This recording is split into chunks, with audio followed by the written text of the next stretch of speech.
आपको बता रहे हैं इक़्तिसादी राब्ता कमेटी ने रूस से गंदम दरामद करने की मंजूरी दे दी है। मंजूरी वज़ीर खजाना इसाक डार की ज़ेर सदारत ECC के इजलास में दी गई है। रूस से 4.5 लाख मैट्रिक टन गंदम दरामद की जाएगी। एलामिया सामने आया है। इक़्तिसादी राब्ता कमेटी ने रूस से गंदम दरामद करने की मंजूरी दे दी है। मंजूरी वफाकी वज़ीर खजाना इसाक डार की ज़ेर सदारत ECC के इजलास में दी गई। चीफ रिपोर्टर इस्लामाबाद सनाउल्लाह खान ने हमें ज्वाइन किया, उनसे बात करेंगे। सनाउल्लाह, बताएगा कितनी गंदम दरामद की जाएगी और कब तक पाकिस्तान को मौसूल हो जाएगी?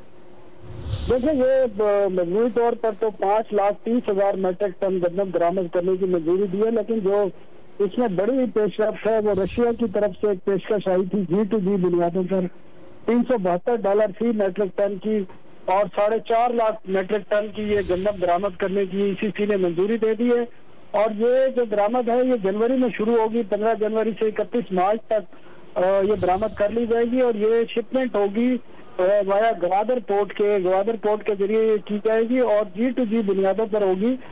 रशिया की जो सरकारी कंपनी है उसकी ये बिडिंग थी, बोली थी, जो एक्सेप्ट की गई है। माजी में भी रूस से $372 पर ही मैट्रिक टन पर गंदम बरामद की गई थी। 3 लाख मैट्रिक टन वो गंदम बरामद का अमल जारी है और ये मजीद बरामद करने की मंजूरी दी गई है। इसके साथ चीन के साथ जो चीन की पावर कंपनियों के बकाया जात का इशू था उसको सेटल करने का भी एक अहम फैसला ECC ने किया है। बहुत शुक्रिया आपका सनाउल्लाह।